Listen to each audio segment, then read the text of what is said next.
Ladies and gentlemen, welcome to Small Kind Ding Repairs. Today I'm putting another cloth inlay on a board for Duck Creek Surfboards. So I thought I'd strap a camera around my neck like a weirdo and film the process. How much resin are we going to need? I think I'm actually going to go, it's maybe a bit much. We'll try 200 of resin. Almost there, 197. That's it. 200 of resin. We're using Entropy Super Sap CLR today. This is the only epoxy resin that I really use. It is the best resin that you'll find, no questions at all. It's a 2-to-1 ratio, so with 200 resin, we're going to top that up to 300. So 100. Oh dear. I fucked that up.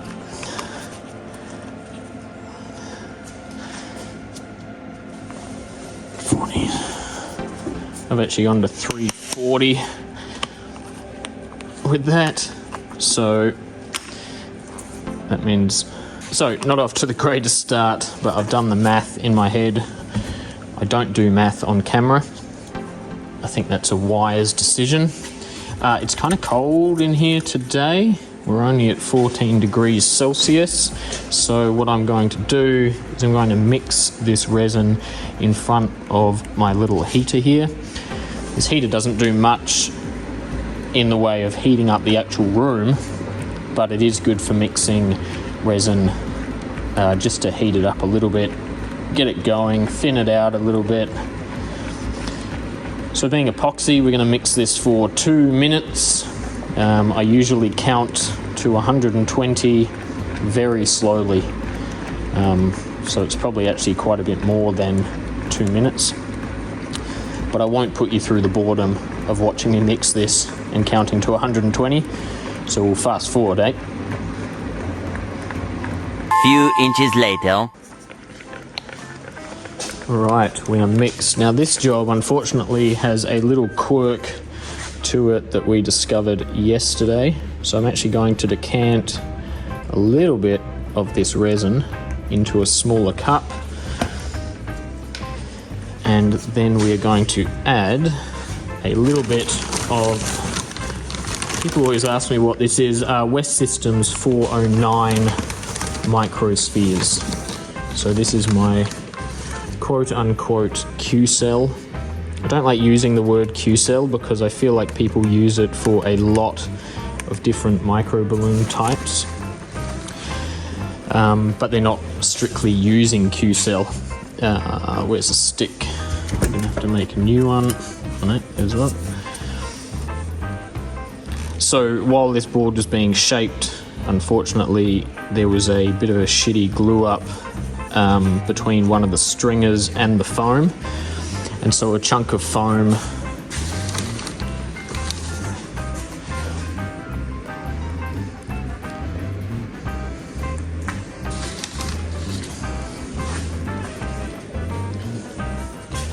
I actually got that wrong, so I'm going to start that story again. Because the foam was glued to the stringer using an expanding glue, there was an area where the foam had a bit of a void, the glue filled it, and then while our shaper was shaping the board, that chunk of expanded foam kind of popped out, and it's left a void between the foam and the stringer, which we'll see in a minute. But we noticed it just too late. There was actually one on the bottom side of the board too, but we filled that with an expanding foam and it just shaped in as per usual. But then we only discovered this one as we were starting the glassing process. So it's a little bit too late. So what we're going to do is mix up kind of a thickish mix of these microspheres. And I have my small squeegee over there already.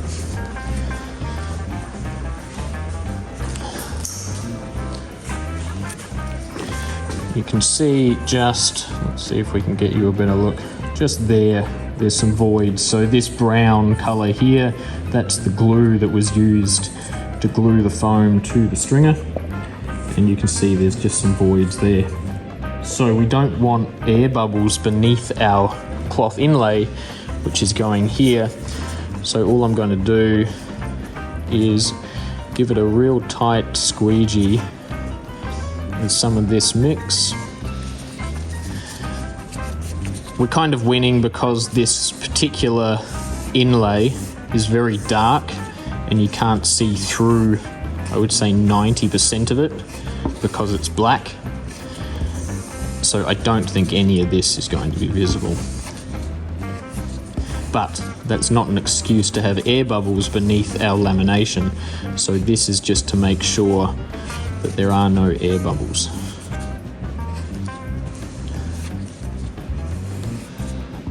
There we go, just like plastering screws on a wall.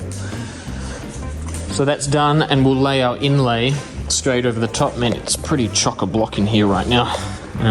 It's a hard room to navigate at the moment. So we can stick that there, give this a wipe off here.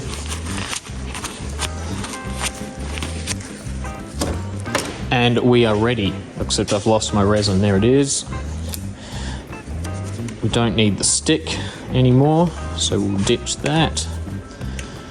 There's a lot going on here on this bench. It needs a tidy up. Now I'm going to attempt to do this on this side so that my shadow doesn't get in your guys' way. So the important thing when doing something like a cloth inlay or flax, anything like that, any thicker type of material, is we always wet out the surface before we lay our material over the top of it. Because materials like our cloth inlay here, which is kind of like I guess it's sort of a sarong kind of material, and certainly flax, carbon fiber, stuff like that, thicker, like basalt, all that kind of stuff, because it is thicker, it's really easy to think that you've wet your material out, but in reality the resin hasn't drained through to the surface beneath like it would with standard fiberglass cloth, which is comparatively very thin. So we're just going to get a bit of resin sort of roughly evenly spread around, but we'll finish this off with the squeegee.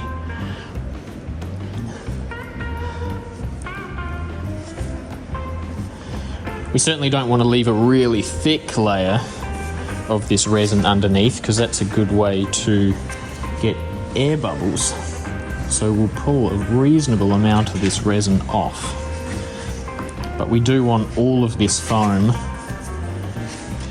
wet out with resin.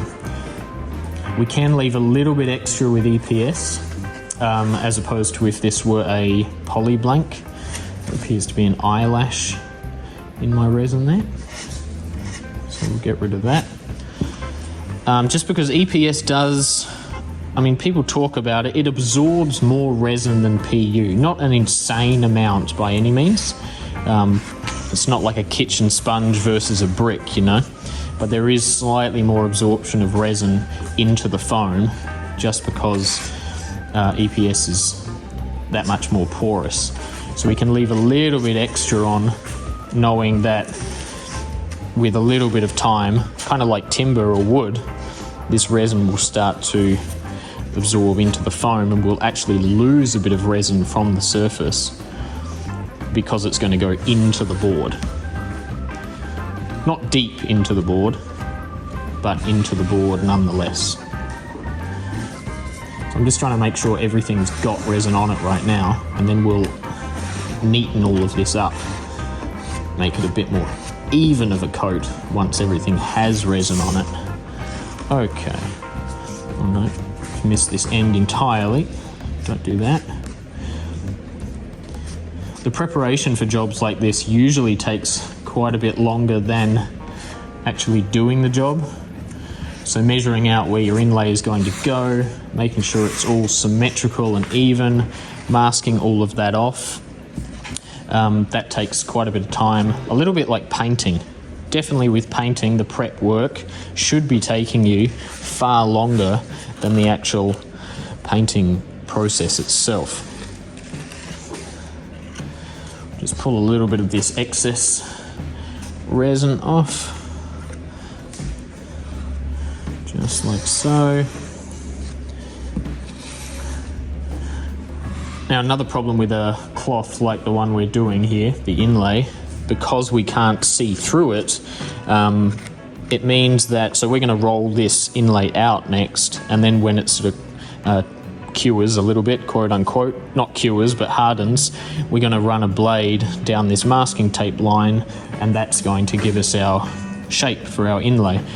But because this stuff is so dark, we can't actually see the tape beneath it. So on this edge, I've actually got 4 layers of tape stacked up just to create more of a lip. And then when it comes time to cutting, I'll be able to see the lip of the masking tape, and I'll know where to follow with my razor blade. So keep that in mind if you're doing inlays which are dark, so dark that once there's resin on them you can't see your tape line anymore. It's definitely worth taking into account. So we're just going to roll this out ever so gently. This is a very crinkled piece of material. I did have plans today to iron it, but I don't have an iron. You might be surprised to know. And I kind of ran out of time to ring around and find someone who could lend me an iron. So I'm expecting this to be a little bit troublesome, but it's epoxy. Even with the fast hardener, we've got 30 minutes of working time. I'm pretty confident we can get this good. You just have to be a little bit cautious, take a little bit of time with it. So now we feel safe because we know that the area beneath this cloth is fully wet out and saturated. So we've got plenty of resin underneath the cloth, which is good. So all we have to worry about now is making sure there's enough resin, of course, on the top side, and making sure that our cloth comes out pretty flat and even. Now I'll probably skip ahead a little bit in this process just because this material is so crinkled. I'm pretty confident it's going to take a bit of finessing to get it all flat. But we're just going to kind of work a section at a time. So right now I'm working this kind of corner, then we can do this corner, and then repeat on the other side. So we'll just focus on getting each corner or each section flat before moving on to the next section.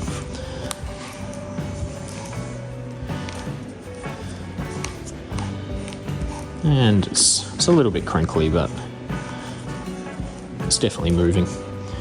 The wetter the cloth gets, the easier it becomes to manipulate. So in the beginning, we're just kind of working on getting it soaked so that we can move it and shape it.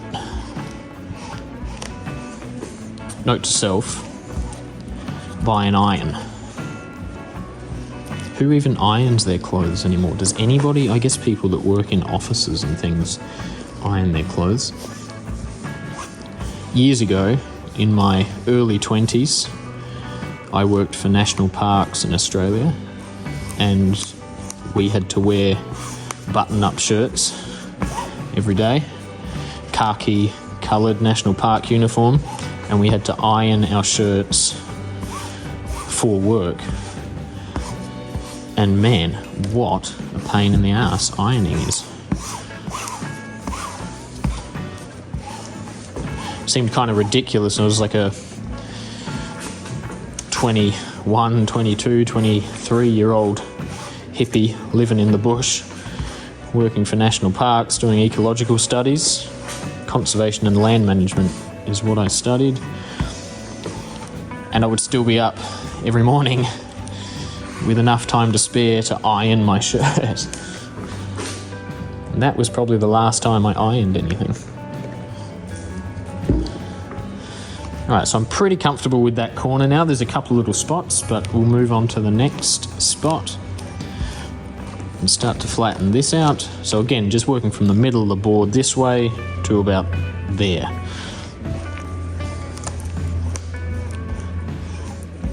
So being epoxy resin, a lot of my confidence is just in the really slow curing time or gel time of epoxy. If this were a poly job, and you can do cloth inlays like this with poly, but I most definitely would have ironed this material before trying to lay it down with poly, just because the working time is going to be so much less.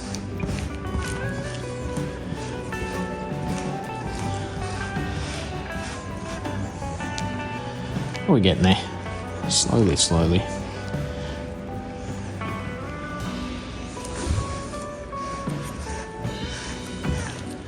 You can see what I mean about not being able to see the tape. So that's masking tape just there. I don't know if you can see that, and that's a little bit of masking tape just there. But that's it, I can't see any more masking tape. So cutting this out, even with that raised edge of the masking tape that I've done, it's still going to be quite tricky. It certainly takes time. Something worth taking into account if you're trying to do this for the first time or on your own boards, if you can pick a material or an inlay that you can see through, I would highly recommend it. It just makes things so much easier down the track.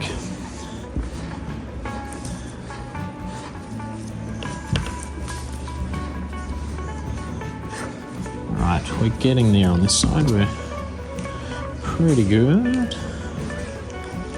If you can run your squeegee like this over your inlay, and you're not like pushing and chasing air bubbles and folds in your cloth, then you know you're pretty good.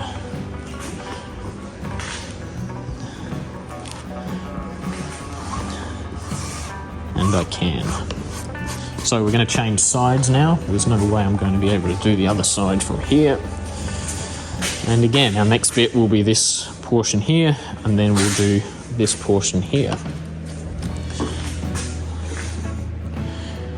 So a little more resin just to help wet the cloth out and make it a bit more malleable. We've still got some resin on the other side, so we can bring that over too.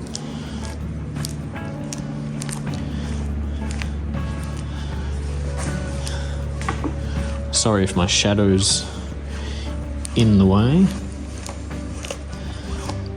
You can pull the cloth slightly towards us here as well, just to help move those or flatten out those crinkles. Remember, what we're doing now isn't the final result. We're just getting everything as nice as we can, and then we can go back over everything and just make sure it's all nice and even, flat. So we're just getting everything laid into the right spot. There's still excess resin here to remove, so we've still got a little bit of work to do after we do this stage. Alright, that's looking pretty good. I'm not putting a lot of pressure on the squeegee, just because if I do, I run the risk of bunching the cloth up again and undoing the work I've done. So I would say it's coming towards me in this direction. It's pretty hard pressure, but when I'm running this way, nose to tail, it's medium pressure. Certainly on the lighter side than the heavier side. Nope. Let's get a bit more resin here.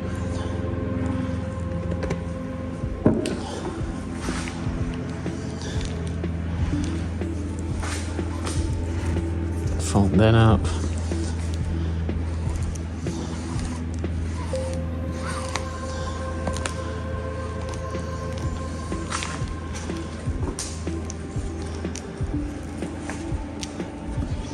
So how's your day going, guys? Interested to know. Let me know in the comments if you're more of a ding repairer watching this video. Do you make surfboards? Is it your job? Is it just a hobby?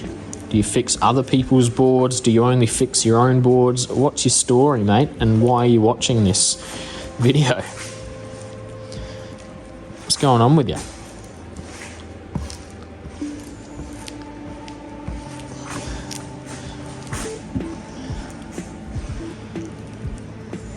I had my YouTube algorithm set up quite well. I've just come back from Australia and I was over there for 3 and a bit weeks. And before I left, my whole algorithm was surfing and skating and surfboard repairs and lamination and a bit of woodwork and epoxy tables. And now, since I've come back, it's 100% chess content. The only videos that are recommended to me on YouTube now are chess content. And it's so hard to reset that YouTube algorithm because you think, oh, I've got to stop watching chess, let's watch something else. And then you open YouTube and then the first thing you see is like 3 very well done chess thumbnails. You're like, oh, I got to watch that one. That's how you know you're getting old. When your entire media intake is just chess. Ridiculous. I might edit that out because I find it a bit embarrassing. Now, how far are we here? I think we're over the tape, but I'm going to go a little bit further just to be sure. I really can't see that tape through this cloth. This is going to be very interesting to cut out. Another good tip is to write down your measurements. Like, where was your apex of your triangle? Where was your end down here? So then worst comes to worst, when you go to cut it out, you can just remeasure, redraw lines and cut along those lines knowing that you're going to be pretty close to your tape edge.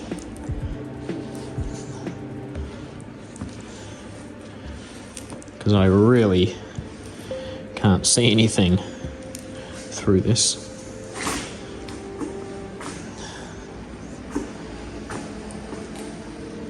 That's why they invented pinstripes. Alright, I think we're done on this side. I'll go one more end to end just to make sure. But it's feeling pretty flat. I can't hear the squeegee like tucka tucka or anything like that. So I'm pretty confident that we're nice and flat.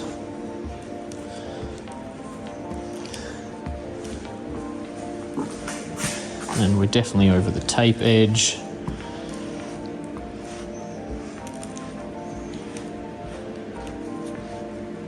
There we go. So we're going to go to the other side one last time.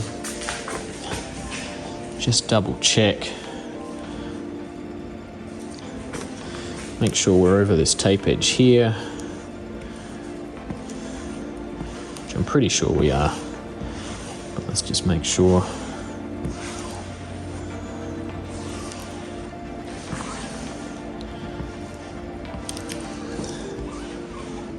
I can see the tape edge now. You probably can't see that, but I can.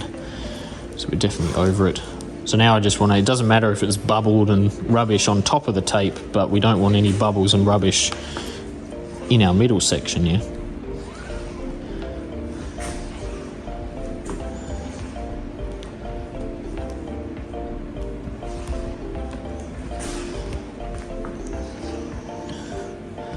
Alright, we've only been squeegeeing rail to rail, so I'm going to add a little bit more resin.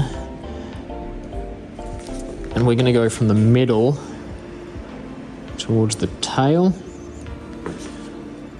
just to pull the cloth in that direction.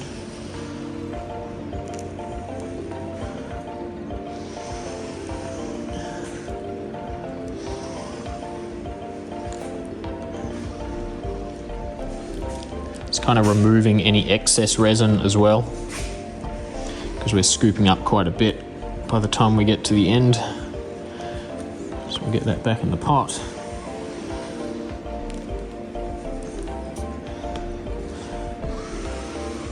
You probably can't see that, but that's how I remove resin from my squeegee as we go.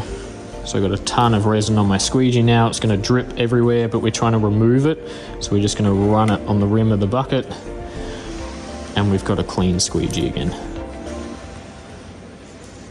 If you're a plasterer, it'll come very naturally to you doing that.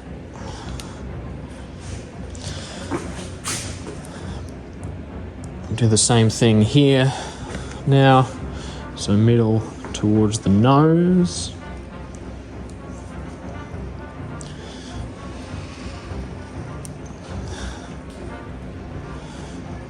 The reason I'm not running it along the rim of the bucket yet is because I want that resin on my squeegee right now. Because like I said, the more resin on the cloth, the more malleable it becomes, the easier it is to shape. But now we've gone over that area, now we can start to remove some excess. So now I'll start running it on the rim. Try not to removing resin from my squeegee but pouring resin on the job at the same time. So you'll be here forever if you're doing that. So try not to do that. Keep your eyes on your bucket.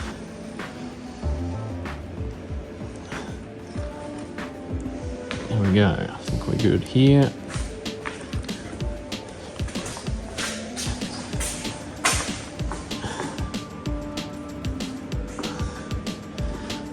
Same here, middle to tail.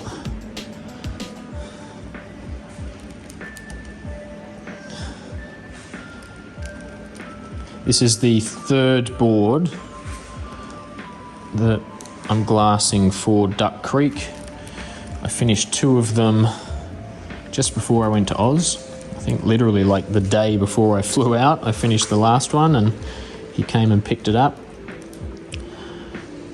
So this is the third, and I think there's one more to go after this. This one actually has the same cloth inlay as the first one I did for him. There's shorts of those boards on my channel. I think I was putting 1 out a day roughly, just with each step and each process.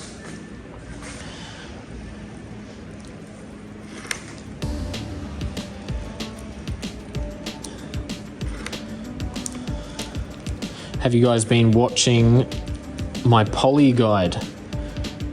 The most in-depth guide to poly repairs on the internet. Episodes 1, 2, and 3 are out right now. Episode 4 is a little bit delayed just because I've just come back from Oz, so just getting into the routine of work and life again. But it'll be out next week, hopefully. I'll get it done maybe tomorrow and throughout the week. It's pretty nerdy when it comes to repairs, so I'm interested to know what people think. Is it too in-depth? Is it too gnarly? Maybe it's more targeting people who are trying to start ding repair businesses as opposed to just the layman's who just want to save some money and fix their own boards at home. It is definitely pretty deep. Goes in hard, and we're only on episode 3. I think in total there's maybe 6 episodes, but the last one will just be footage, probably just music and a repair process, but it'll use not all of the techniques from the guide, but most of them. So the idea is you'll be able to, I make so many videos and then I get comments and questions on those videos, which is fine, but they're pretty standard, like what type of resin did you use? Did you add wax additive? Why can't I sand my resin after I've glassed? Those types of questions. So the idea is, if you watch the entire series and the guide on poly repairs and then you watch this final video, which will just be the repair process with no talking or guidance over it. By the end, you should be able to understand every single step that I'm doing and materials that I'm using, why I'm using them. So it'll almost be like the final exam. If you have any questions, they will have been answered in the poly guide, so you'll need to go back and find out the answer to your own question. All right, I'm pretty happy that that is flatty. So this is epoxy resin, which means before we can put any more glass over this, we need to sand it. But when you're doing something like a cloth inlay, flax, flax, carbon, basalt, any material like that, especially materials that have a specific look, like this cloth inlay has a very specific look, carbon fiber obviously has a really specific look to the weave, you don't want to be sanding it because you'll blemish your pattern of your material. So we always put fiberglass over the top. This is 4 ounce. So this 4 ounce will allow us to sand this area tomorrow once it's all cured. I'm just getting it as flat as I can right now. That's a bubble. Got him. So yeah, this fiberglass will give us something to sand tomorrow before we can continue on with laminating the deck of this board without blemishing our cloth inlay.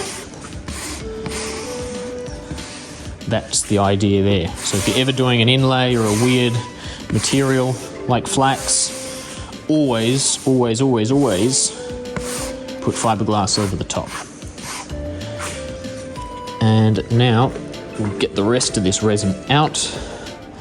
This cloth is going to wet out really quickly because there's so much resin beneath it already. You can see, I mean, I haven't really squeegeed it at all just to sort of flatten it out, you know, but we can see almost all of it. So it's going to take very little resin to wet this fiberglass out.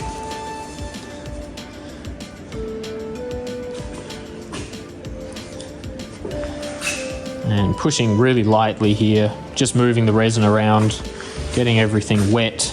I want to be able to see all of the inlay beneath.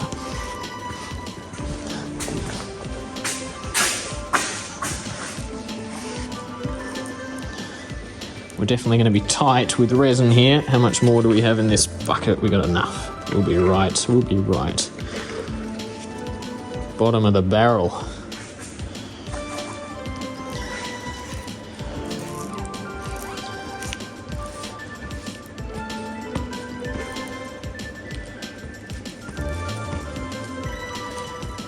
There we go. Got a puddle of resin there we can use.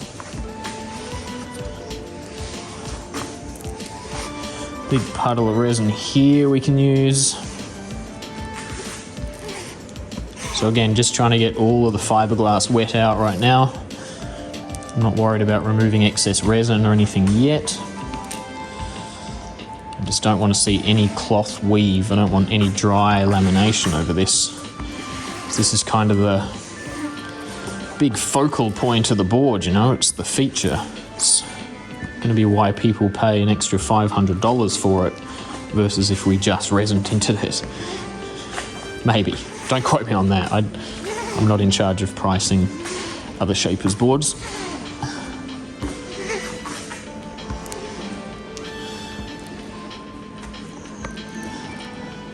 There we go. So we're fully wet out here. I can see my masking tape pretty well on the cut lap here. Which is nice. I can barely see it here on the ends.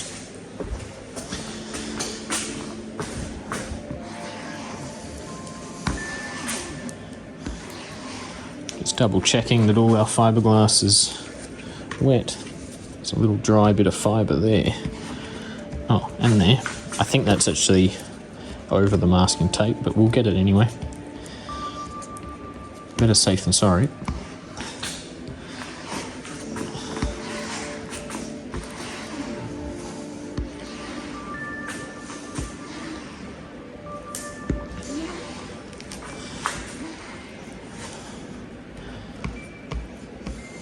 Beauty.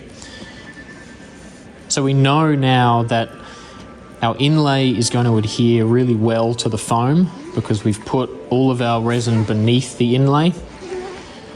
So you imagine if we hadn't done that, how can we have any confidence that the resin we've put on top of the inlay and the resin that we're working now into the fiberglass has made it through our fiberglass, through our inlay to the foam?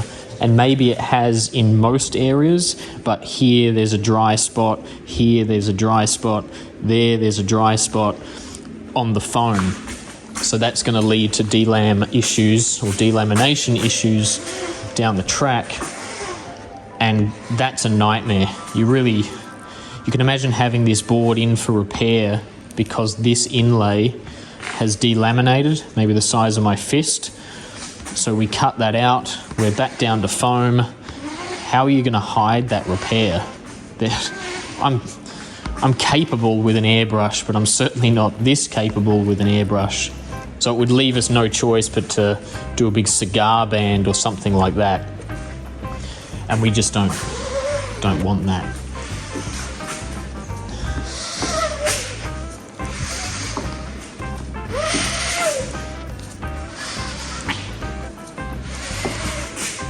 You should be able to hear my squeegee on the fiberglass there. Sort of sounds like a zipper. So that's the sound we want. And we know now that our excess resin has been pulled off. We're just left with what we need. We don't want to pull too much resin out because we don't want a dry lamination. But again, we know we've got resin on the foam, on the inlay, on the glass. So we're pretty confident that we're not pulling too much resin out. And that is that. Let me get rid of this stuff and we'll have a good look at it in the light and make sure that